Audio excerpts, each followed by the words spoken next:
Hey everybody, welcome to Pop Culture Philosophers. I'm Rockin' Robbie Billups, and it's time for the weekly comic book review.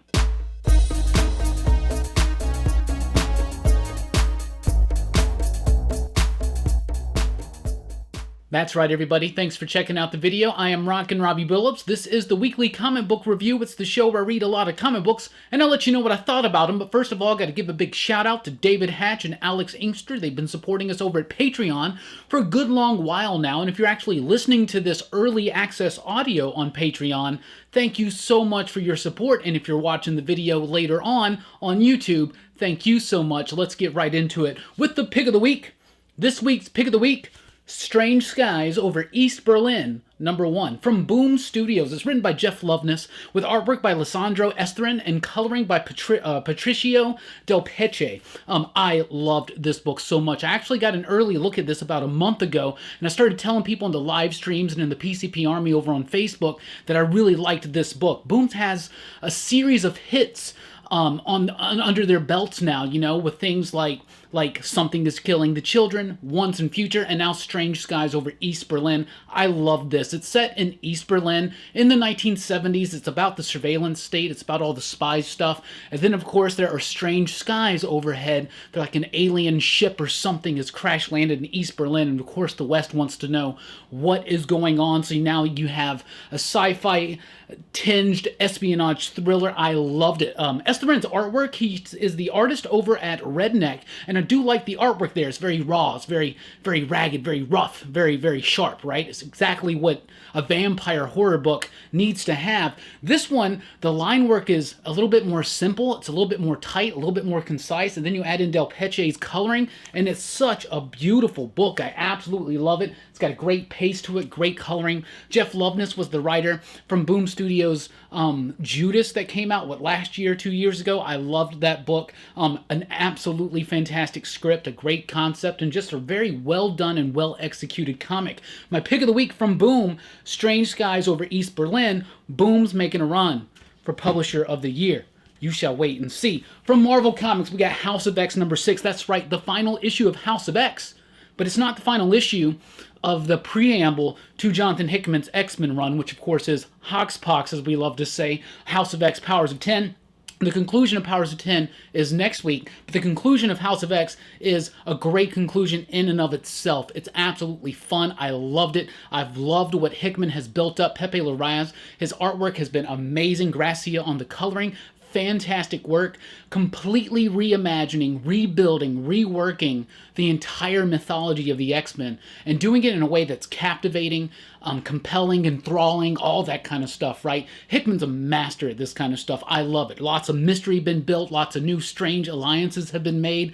This has all been set up for what's to come. You know, we thought that this was the big thing, and maybe I don't know, but it ain't even gotten started yet. And that's what Hickman's doing. He's got a long-term plan for this book, and I love it. House of X #6 is strong, very strong, and it definitively states the X-Men's new place in the Marvel Universe. And I could not be happier to be reading X-Men comics, and it's great. I love it. House of X #6 out this week. Also from Marvel, Ghost Rider is back in his own series. Ghost Rider #1 is written by Ed Brisson. All these rumblings have been going around in the Marvel Universe lately about Ghost Riders. They killed one of them off. They're dealing with Robbie Rants over in the pages of Avengers. Johnny Blaze has become the King of Hell in the Damnation series.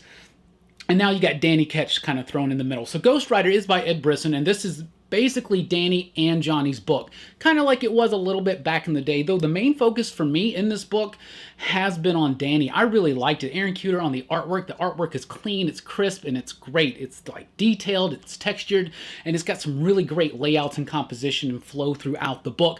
I really like it. It's a very strong debut, a cool take on where the Ghost Riders are right now, and a new setup for some interesting things that could develop that could have more of an impact on the larger Marvel Universe ahead. Ghost Rider #1, though, I really liked it. Thought it was cool. Also from Ed Brisson, we have Contagion. Contagion #1, the first part of a weekly series running throughout October. It's going to be kind of like Ed Brisson's love letter to all those crazy old school video cassette horror movies that he used to watch and stuff like that, right? So it's about a contagion that gets unleashed on the Marvel Universe. Not quite Marvel Zombies, not DCeased, a little similar, maybe an idea, but not in concept, and definitely not in execution. Contagion #1 was okay. I thought it was all right. It's going to be quite an investment with this book being a weekly series. I don't know if I could quite get invested into it to read it every week, maybe trade weight it. It didn't really quite have the thrill of like the launch of something like Marvel Zombies or DCeased, which has a great issue out this week. Contagion #1 was okay, just a little lackluster. I see the homages there. I like some of the characterization, but it's ultimately it didn't really kick off with enough of a bang to get me really intrigued in a weekly series throughout October when we already got so much to read, including Spider-Verse. Spider-Verse #1, the first part of a new 6-issue miniseries. Of course, Marvel capitalizing on the popularity of Spider-Verse, the Into the Spider-Verse movie, probably the greatest Spider-Man movie ever done to this point. Spider-Verse, of course, is going to be Miles Morales thrown back through the web of life or whatever it is, flung through the Spider-Verse, right? So in this issue, you got Miles traveling through a whole bunch of different realities, focusing and spotlighting in on a whole bunch of different versions of Spider characters, and then kind of ending with, as far as I'm aware, the appearance of a new character and an interesting idea that's behind the concept, that is behind the idea of the series, I should say. Spider-Verse #1, I usually don't quite get into all the Spider-Verse type stuff, but it was all right. It was a pretty decent book, and I think it's got a first appearance in it. But like I said, I haven't really been reading a lot of the Spider-Verse stuff. I kind of check in and out of it, right? Anyway, this book's okay. I thought it was all right.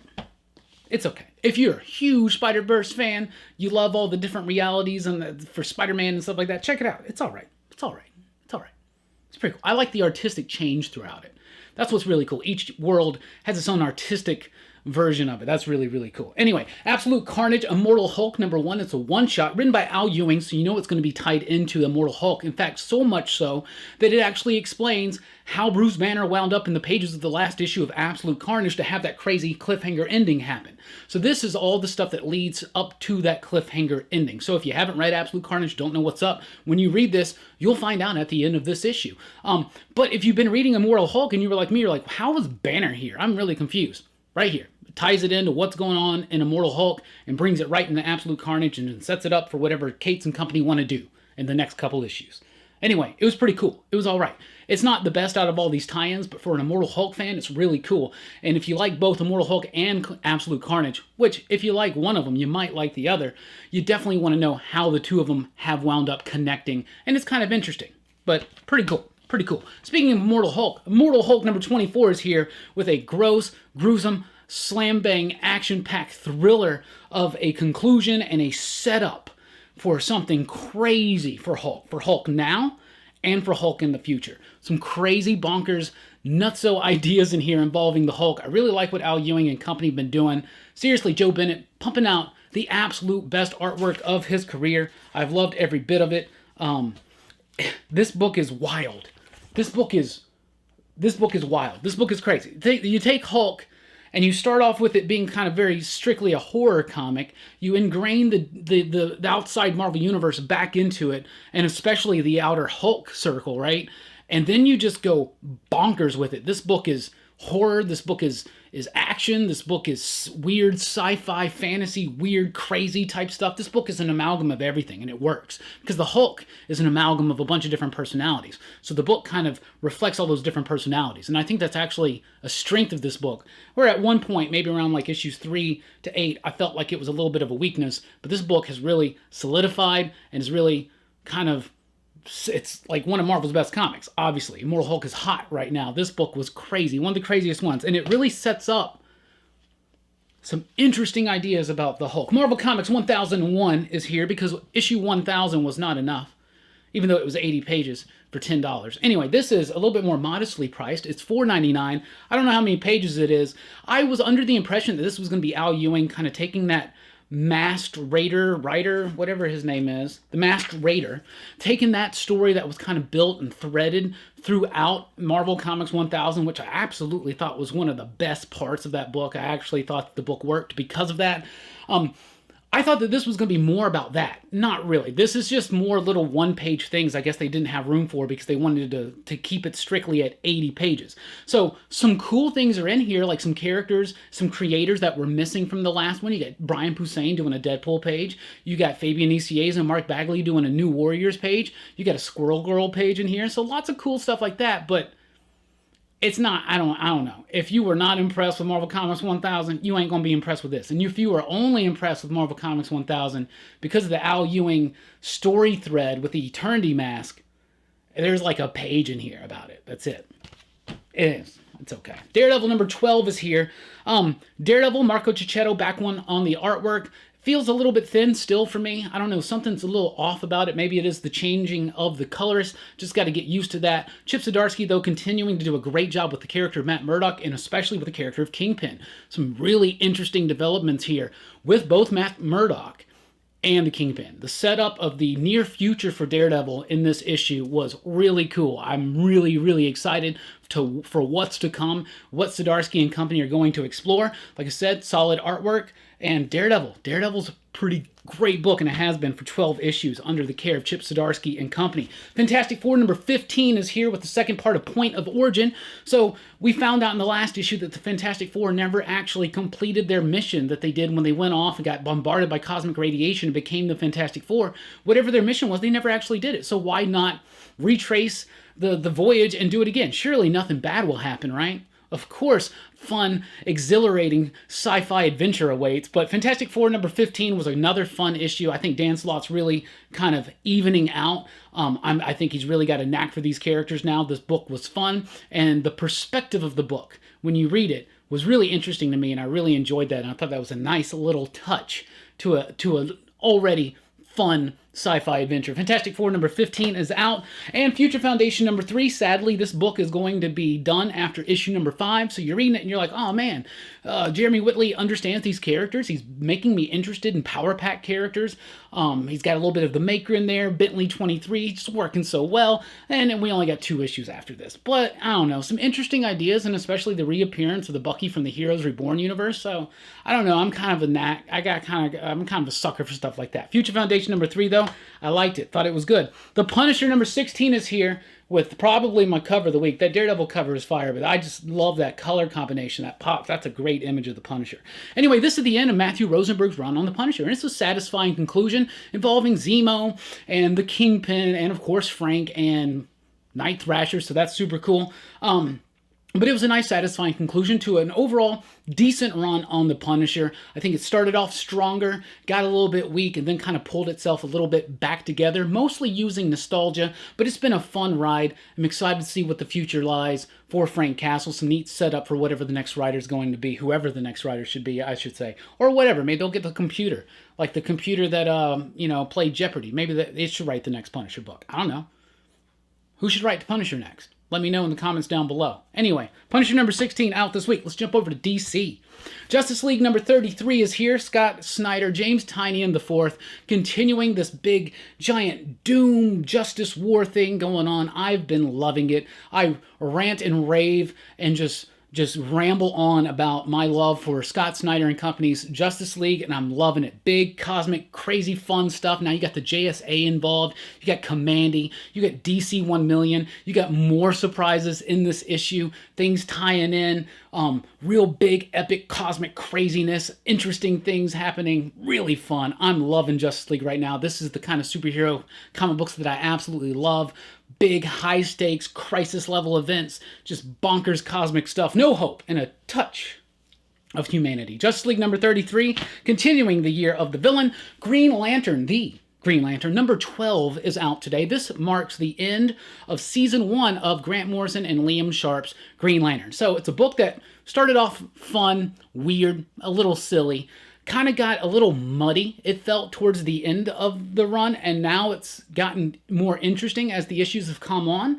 And this is typical for Grant Morrison work for me. And then when I go back and reread it, I really feel like it evens out on rereads. Anyway, Green Lantern number 12 takes things that I forgot about or didn't realize. It ties everything together. And when you get to the end of this book, even if you have been maybe struggling with some of the last few issues, kind of losing your place in what's going on in this crazy, weird, wild story, it all comes together in issue number 12. Liam Sharp, Grant Morrison doing highly kinetic and energetic artwork, and the reveals and revelations. That's basically a monotonous thing to say. The Green Lantern number 12 reveals are absolutely astounding. I love it. I love how it all comes together. Grant Morrison still has that touch for superheroes in the DC universe, and it shines right here in Green Lantern number 12, and I'm so excited about what's to come. Some interesting stuff, and if you're a fan of previous Grant Morrison DC work, you definitely want to check out at least what's going on in the pages of Green Lantern. DCeased number 5 is here, the penultimate issue, and one of the best issues. I feel like I say that almost about every issue of DCeased. This one, just big, epic, horrific, tragic, sad, hopeful. It's just got everything. Tom Taylor is able to just plug those right emotions, just pluck those heartstrings whenever he wants to make this magnificent, fun little 3-minute song that is DCeased. No, it's not set in current continuity. It is an Elseworlds type thing. Who cares? This is great story. This is great characterization. These are big, epic moments, and really just heartwarming at times, and heart-wrenching at times. DCeased number 5. Loved it. Loved it so much. Batman number 80 is here. This is the moment everybody's been waiting for. Bruce is back in Gotham. He's back to reclaim the throne, if you will. Of course, Catwoman's in tow and all that kind of stuff. But this is basically, this issue is Batman running through Gotham trying to, work his way up through Bane, right? It's kind of like Nightfall again, right? So that's interesting. That's cool. John Romita Jr. doing a Batman issue. I know he's done Batman work before, but I think this is his first issue of the actual Batman book and not something like, All-Star Batman or something like that. But I love the artwork. I think it was awesome. John Romita Jr., not everybody's taste, but I think he's one hell of a comic book artist. Issue number 80 was pretty cool, interesting. Still haven't quite gotten to those moments that we're all expecting. If you think that Tom King's been stretching his run a little too thin, this ain't going to change your opinion. But Batman number 80 was a pretty solid issue for me, but I do think the art outweighed the story on that one just a little bit. Batman Teenage Mutant Ninja Turtles number 6. This is the finale of the 3rd volume of this crazy crossover by James Tynion. The 3rd volume was all about Crisis in a Half Shell. So it took all these ideas about the DC Crisis events, especially Crisis on Infinite Earths, and it applied it to the Batman family, and it applied it to the Turtles. You had the original Turtles drawn by Eastman in black and white interacting with the new comic book versions of the Turtle and old schools like Golden, Silver Agey Batman interacting with the new ones. You had at one point they were all merged together. The Robins were merged with the Turtles. So cool, so much fun, such a wild, crazy, cosmic bonkers ending to this really fun story. I think Tynion is done. This completes his Batman TMNT trilogy, and it really is great because the threat kept escalating, the story kept getting wilder, the story kept getting more fun, and the characterizations are there and they're spot on. And Freddie Williams on the artwork. I know he does a bunch of these licensed crossover type things, but the dude knows what he's doing, and he does it well. I loved it. Issue number 6 out this week. Also from the Batman World of Books, we have a facsimile edition of Batman 251, a very famous Neil Adams Joker cover. So it's cool. You can get these and read them as if it was being released today. And be like, well, that was a little oddly paced. Anyway, Legion of Superheroes Millennium number 2 is here. So in the pages of Superman, what Bendis has been doing, building up to, is the return of the Legion of Superheroes, and Jonathan Kent joining the Legion of Superheroes. So that makes sense, a Superboy for the Legion of Superheroes, right? So anyway, so Legion of Superheroes is about to start. This is all kind of lead into that. He takes the character Rosenthorn, and she basically travels through time, so we get to see all these different futures of the DC Universe until we get to the Legion days. And it's interesting, you got some OMAC in this issue, for instance, drawn by Jim Chung, which was absolutely fantastic, but story didn't really do much for me. Bendis' stuff right now is wearing thin on me a little bit. We're a little bit thin, though this issue of Young Justice was pretty decent. The reason why is because Andre Lima Araujo does some of the artwork in this one when they're revealing the origin of Teen Lantern, which I really like that origin. Love that cat's artwork. It's splendid. It's amazing. Then it comes back to the normal stuff, and it gets a little wild. It gets a little silly. It gets a little, I don't know. Bendis stuff wearing thin on me. And once again, I haven't commented on this. Drake That's what we're going to go with, Drake. From DC Young Animal, we have Doom Patrol, Weight of the World's number 4, right? Yes, number 4. Spotlighting a little bit of Flex Mentallo, the beach that he's from. Another weird, wild, wacky story in the pages of Doom Patrol. This one doesn't get so crazy cosmic or super deep or anything like that. But it's just really, really fun and a nice spotlight on Rita and Flex. And it's really cool, especially if you just recently got into those characters because you like the show. Check out the book. It's wild, it's strange, it's weird. And Doom Patrol does live up to the old, you know, what they call them, the strangest heroes out there. Anyway, Nick Batara on the artwork. That's right, from Manhattan Projects. That's super cool. Also from DC, check out the Joe Hill House sampler out this week. The Hill House comic stuff is starting at DC Black Label this month with Basket Full of Heads. This is going to have some like interviews, this is going to have some ads, and it's going to have some previews of the book. So definitely check out that freebie when you get into your shops this week. Let's jump over to Image. Dead Eyes number 1 is out. If you read Dead Rabbit number 1, you've already read it. Basically, they changed some things, mostly just like the name of the character, right? Dead Eyes. Anyway, it involves some kind of lawsuit at some bar or something like that. So anyway, the book is back. It's Dead Eyes. It's right here. Issue number 1 is available this week. And then new issues to come. Nomen Omen number 1 is a new one from Image. The idea about this one is kind of involving like magic and sorcery and witchcraft and stuff like that. There's a big mystery. It's about this like special child. I don't know. This book was a little confusing to me. It was a little, it shifted in art at the end, and I really did like that. Like the art was good. There was something about the tone that was interesting, but all in all, this book didn't really do anything for me. It didn't entice me. I left it confused. I left it very confused. But anyway, Nomen Omen number 1 is out from Image this week. Also from Image, Copra, or Copra. It's supposed to rhyme with Cobra, I believe. Copra is out this week from Michael Fife, I believe is his name. This is basically volume 2 of this. There was already an initial run that wound up being collected in 5 trade paperbacks. I hear very good things about it. I tried to read this one. It was all over the place. I love his art style. It's different. It's unique. It's weird. But I was really kind of lost, confused. I don't know. But I definitely need to go back and read some of the old stuff because I hear really good things about Copra. It's weird to say. I just want to say Cobra or Copra. It's weird. Anyway, Sea of Stars is out this week with issue number 4, right?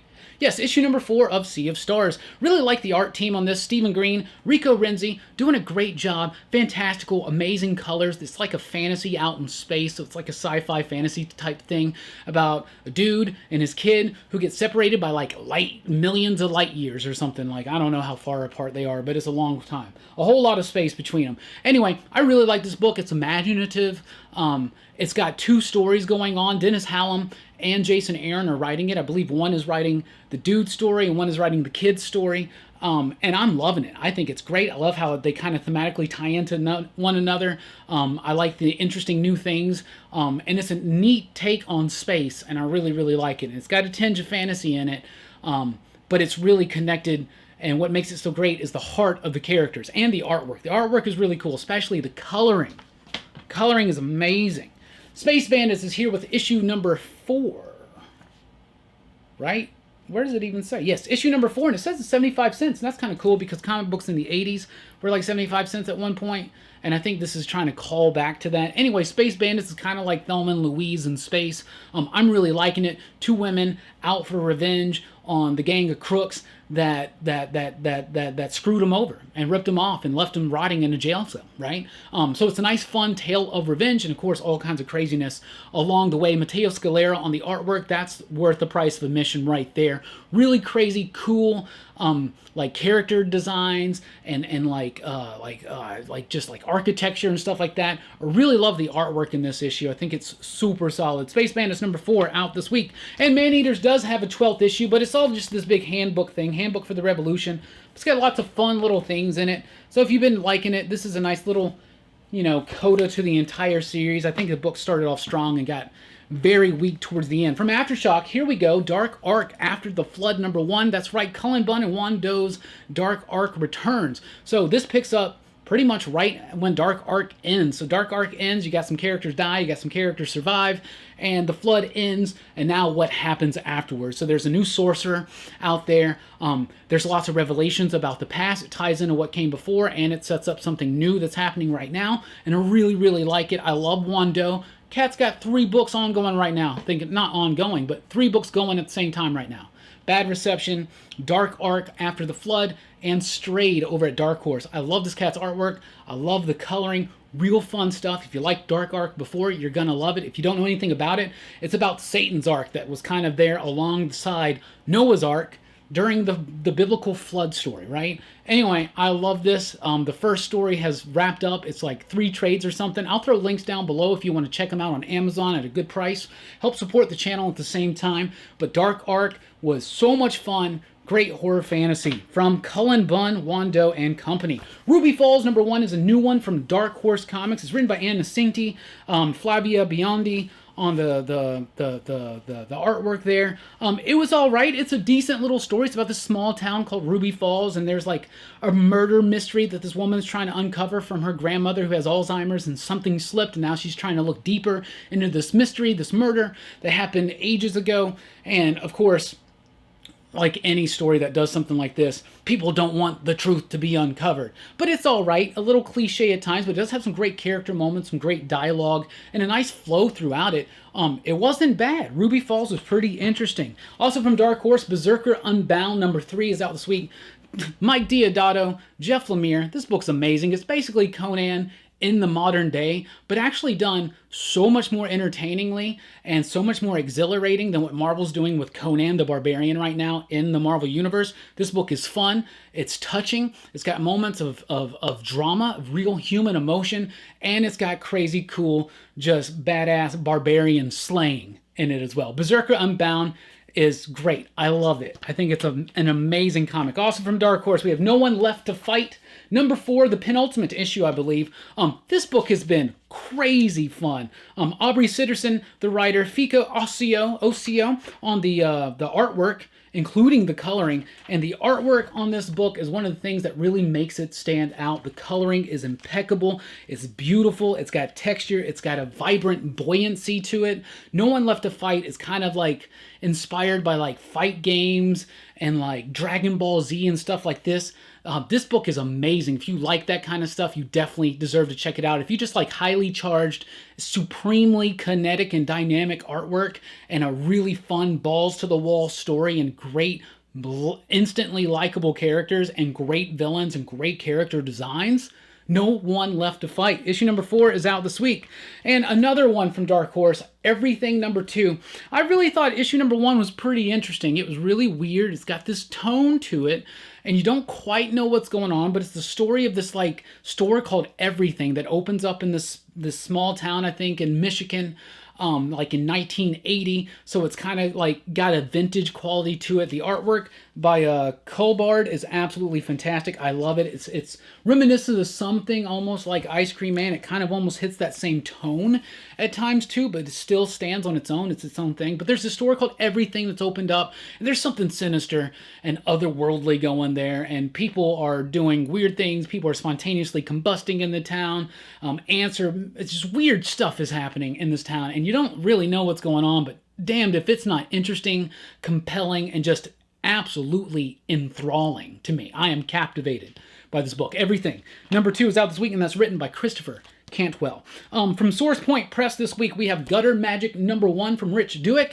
Rich Douek was the cat that just recently concluded Road of Bones over at IDW. I loved that book. Gutter Magic is something that he's already done, released 4 issues. Now it's over at Source Point Press, and it's going to continue on. So they're starting by reprinting the first issue. I've never gotten to read it. Gutter Magic is really, really fun. So it's kind of like steampunk, it's like steampunk meets magic and sci-fi. It's really, really fun. It's about this roguish type character here, and he's trying to find like some magic for some kind of spell. And then it really has a nice twist towards the end there. Gutter Magic, if you get the chance, definitely check this one out. If you liked Rich Douek's work over at Road of Bones and on Wailing Blade, definitely give Gutter Magic a try. Speaking of Rich and Wailing Blade #4 is here. This is the final issue of at least the first series, and I really hope this comes back, because this book had a fantastic ending. A fantastic ending that, oddly, I didn't see coming. When I read this book, I was like, I feel stupid that I didn't assume that's how the story was going to end,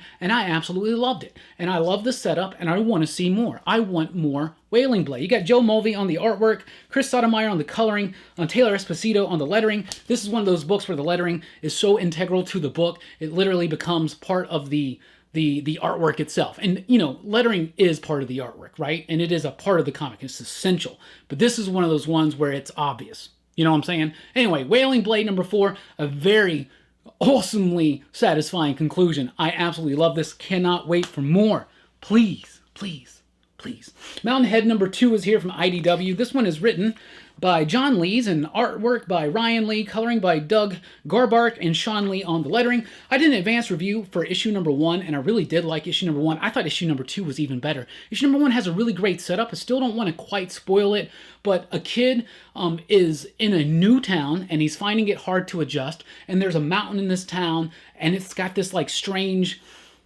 it's like he's got this strange compulsion to go to this mountain. And maybe other people do, and something weird's happening. Dogs are going missing. This book is really, really fun. If you haven't checked out Mountainhead, definitely check it out. The artwork is textured, it's raw, it's angular, it's detailed, and it's just great. And it really fits the tone of the story. I really like it. The characterizations, everything's coming together. You have all these moving parts, and you can kind of see where it's all coming together, but it's going to be such a fun ride. I cannot wait for the twists and turns that are still ahead. This issue is called The Calm Before, so we know it's about to get even crazier, and that's even crazy because the first 2 issues have already been crazy. By the way, the first issue of Mountainhead had one of the best just turns in a first issue of a comic book to me in a long time. Also from IDW, Canto #5. This is the penultimate issue. This is a great story, a fantastic story. It rings true to the heart of story. Everything that story represents, that mythology, that legends represent, is all perfectly encapsulated here. Everything about the fairy tale, it's all here. It's great stuff, right? So it's about Canto. He's a knight. He's trying to save the life of his one true love, and he's trying to go find her heart.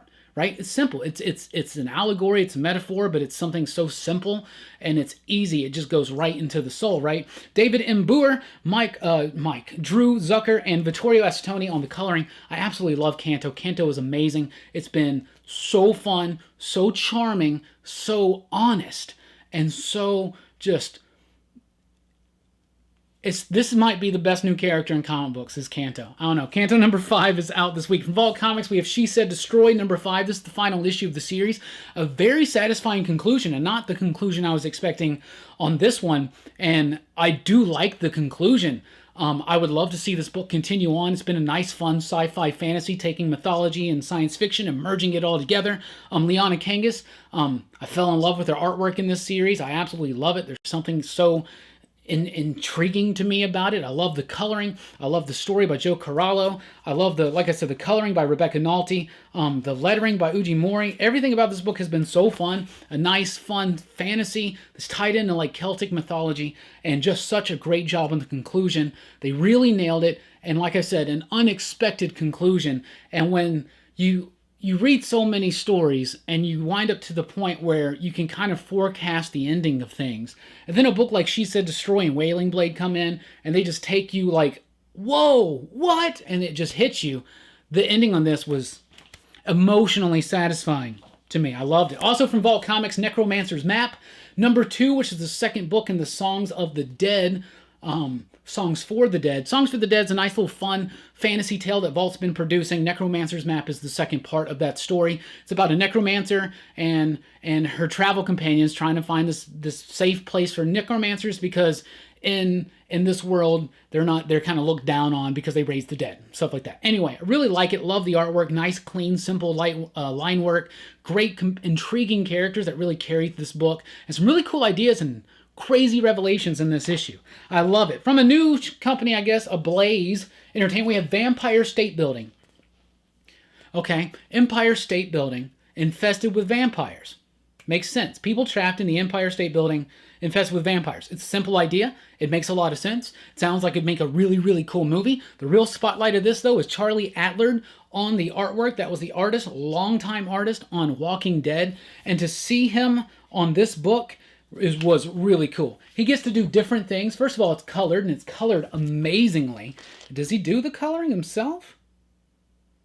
I think he does. No, he doesn't. Sebastian Gerard does the coloring. The coloring is amazing.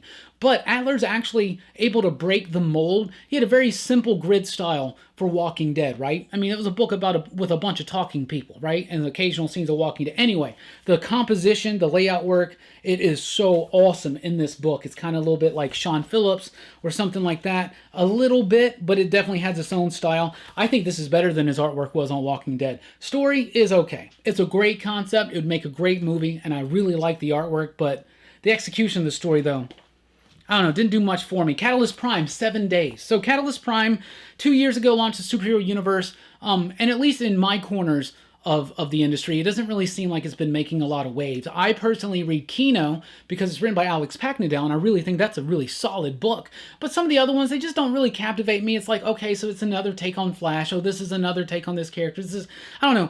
There's so many competing superhero universes, and we're already so invested in the DC and all that stuff. However, 7 days was really cool because it kind of, I guess, I don't know if this is their first crossover, because it kind of started with the idea of a crossover, but it never crossed over. Anyway, I think this is the first official crossover. This is big world-ending threat coming, and it was actually handled really well. Gail Simone, who's now, like, I think the creative editor or in charge somehow over at Catalyst Prime, she's the writer on this one. Jose Luis on the artwork did a great job. It's interesting. If you don't know anything about these characters, you can read this. It catches you up. I don't know anything about anybody in here except for Kino, right? And he's barely in this book. I'm sure he'll be in there more. But definitely, you can tell that they're going to kind of, course correct's the wrong word, but they're definitely going to reestablish some things in the Catalyst Prime universe, and I think make like a redirected attempt at doing something big. But you definitely should read it. Check it out if you're interested. But Kino by Alex Packnadel, you definitely need to check out. That book is awesome. Black Terror #1's from Dynamite, a really baller Francisco Francavilla cover. This book is written by Max Bemis. I really liked his first comic book work, Polarity being my favorite. I loved it, right? And I loved, what was it, Oh Kill Strike? I really liked that one. Black Terror just didn't do anything for me, though. It takes this pulp hero, and it throws him, like, in the 70s, and he's trying to be a normal dude. He's on medication. I don't know. It's got some interesting things to say. Just a little too silly for me. I would have liked it to have taken itself just a little bit more seriously, but I guess that's just not Max Bemis' style. I don't know. I just don't feel like his style merged with this. I don't know. I don't know what I was expecting. It just didn't really do that much for me. Anyway, that's what I read. That's what I thought about it. What are you reading? What are you excited for? Let us know in the comments down below. Thank you so much for checking out the channel. We really do appreciate it. And join us over at patreon.com/PCP. There you can unlock early access to the weekly comic book review with an audio-only file that's available hours before this video releases on YouTube. And other exciting things like the PCP After Hours podcast, which is exclusive on Patreon, and early access to certain videos like Comics Revisited. Thank you so much for watching the video. Be sure to like, share, and subscribe. And join us over at popculturephilosophers.com for our podcast and a whole lot more. I've been Rockin' Robbie Billups. Thanks for rocking with us. Keep on reading.